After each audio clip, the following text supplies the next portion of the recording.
180, dan is daar 5 radikale stellings wat gemaak word uit die gedeelte in 1 Korinte 13 wat ons gelees het. Daar word vir ons gesê, as ek nie 'n lewe van liefde lei nie, dan eerstens sal niks wat ek sê ooit saak maak nie. Jy kan wat 'n goeie redenaar wees, wat 'n goeie spreker, wat 'n orator, maar as die liefde nie in 'n verhouding uitkom nie, dan beteken dit absoluut niks nie. In vers 1 staan daar, nou wys ek julle wat nog die allerbeste is. Al praat ek die tale van mense en engele, maar ek het geen liefde nie, het ek 'n stuk klinkende metaal, 'n galmende simbaal geword. Sonder liefde is dit net 'n geraas, sê die Here, beteken dit absoluut niks nie. Daar's ouens wat sê, man, ek is lief om met mense te praat. Die vraag is eintlik, is jy lief vir die mense met wie jy praat?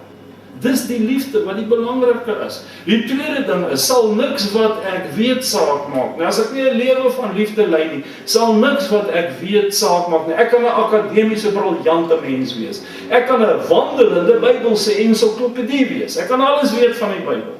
Maar dan staan daar in vers 2. Al het ek die gawe van profesie en ek ken al die geheimenisse en besit ek al die kennis, maar ek het nie die liefde nie, dan is ek niks. Briljantheid sonder liefde is 'n vet zero. Dit beteken niks. Die derde ding is, as ek nie die liefde uitleef nie, 'n lewe van liefde lei nie, sal niks wat ek glo saak maak nie. 'n Mens kan die waarhede van die Bybel glo, maar dan is dit nog nie Christendom nie. Jy kan alles van die Bybel weet, as dit nie uitkom by die navolging van Jesus Christus in 'n lewe wat oorgaan na dade van liefde toe nie, dan is dit bloot godsdienstigheid, religieusheid. Al het ek al die geloof om berge te versit. Dit is groot geloof. Maar ek het geen liefde nie. Dan is ek niks. In God se oë het dit geen effek nie. Die vierde ding, as ek nie 'n lewe van liefde leef nie, help dit ook niks as ek al my goed uitdeel of weggee nie. Dan maak dit nie saak nie. Jy sien, as mense wat goed gee, sodat hulle iets kan terugkry. Daar's ouens wat gee vir hulle eie eer, vir hulle eie roem, vir hulle eie aansien, of om iets later mee te kan beding, so 'n soort van 'n onderhandelingsvaluta. As dit gaan oor my eie eer, my eie aansien, my eie belangrikheid, my vrygewigheid, is 'n doodgewone filantroop wat vir enige saak bydra, wat ek dink belangrik is. Maar as die liefde nie daar is nie, dan beteken dit niks nie. Al deel ek al wat ek het aan ander uit, en al gee ek my liggaam prys, maar ek het geen liefde nie, dan baat dit my niks nie. Die laaste stukkie, die 5de punt is, as ek nie 'n lewe leef van liefde nie, dan sal niks wat ek prys gee saak maak nie. Ons leef in 'n suksesgedrewe kultuur. Mense is bereid om dag en nag te werk, om hoë opofferings te maak, om baie ure, om baie jare van hulle lewe in sekere sake in te sit. Maar hoor wat sê vers 3b, al gee ek my liggaam prys, om my daarop te kan beroem. Aan die ander woorde, dat ek iets gedoen het en ingesit het, maar ek het geen liefde nie, dan baat dit my niks. Al my prestasies, al my posisies, selfs al is ek 'n superster, beteken niks, as daar nie die liefde by is nie. Jy sien, geloof vereis baie meer.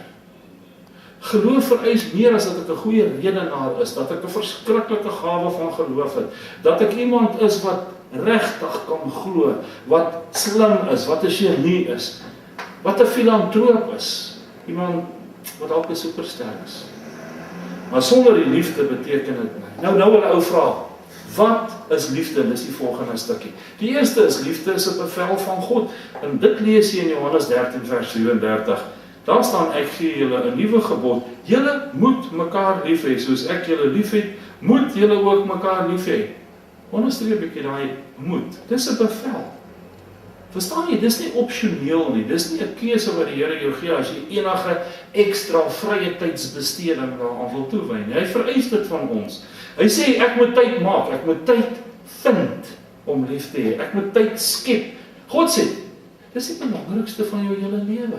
Jou hele lewe moet daarom draai, dis sy bevel. Die tweede, wat jy moet invul is, liefde is 'n keuse. Ek dink dadelik terug daaraan, as 'n mens by 'n punt is in 'n verhouding, en jy so iemand vra om te trou met jou, dan daai persoon 'n keuse om ja of nee te sê.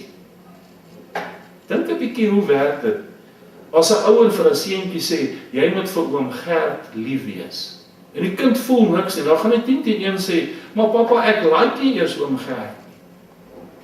Die Here wil hê ek en jy moet verstaan, liefde is 'n keuse. Want 1 Korinte 14 vers 1a sê, julle moet die liefde nastreef. Dis 'n doelbewuste aksie. Ek moet onthou. Ek kan nie selfsugtig wees nie. God wil met my praat en hy sê dis 'n keuse. Die derde ding is liefde is om te gee. Dis 'n werkwoord. Dis om uit te reik buitekant toe. Om te gee sonder om iets terug te verwag.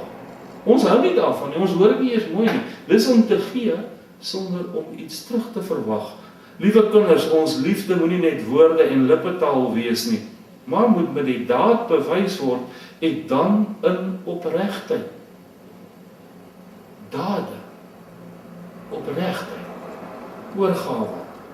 En dis die volgende punt, die vierde een, dis 'n oorgawe, dis 'n commitment, dis 'n verbintenis wat jy moet maak. 1 Johannes 4 vers 16 praat oor die gemeenskap wat 'n gelowige met God het. Daar staan God is liefde. Wie in hom bly, bly in God en God in hom. Jy sien, daar's 'n wederkerigheid. Ek is deel van God se span. Ek word deur God ook gerig en gelei om lief te hê, want ek is verbind aan hom, ek is gekommit aan hom. Ek is in gemeenskap met God, en wie in gemeenskap met God is ook in gemeenskap. In liefdesgemeenskap met sy medemens. Dis 'n klomp dinge wat ons moet vra. Hoe leer ons dit? Hoe kom ek nader aan God? Hoe kan ek meer en meer lief hê? En dis eers as ons regtig hierdie gedeelte begin bestudeer en dit inoefen in die kleinggroep, dat daar iets begin gebeur waarin ons verander. En daarom wil die liefde beginsel in hierdie tweede reeks ons vat, waar ons nie net met onsself besig is nie, maar in ons omgewing waar die Here ons plaas. Julle gaan nou verder gaan met die besprekingsvrae. Ek wil graag 'n gebed bid. En nou vra ek dat jy jou oë sluit saam met my. Bid saam asseblief. Hemelse Vader, niks maak meer saak as om te leer hoe om U lief te hê en om te leer hoe om mekaar lief te hê nie. Ons wil nou saam bid dat U deur hierdie klein groepe ons sal leer om doelbewus nader aan mekaar te groei in liefdesgemeenskap. Om doelbewus nader aan mekaar te groei in 'n dieper oorgawe aan ons gemeente en ook in die uitreik binne ons gemeenskap. En dis alles alleenlik maar omdat ons U liefhet. En ons bid dit in die naam van ons Here Jesus. Amen.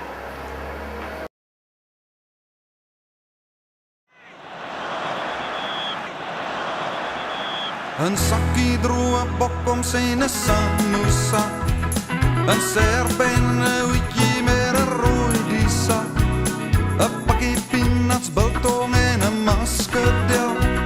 My kussenkie is hooggetrek met springbokvel.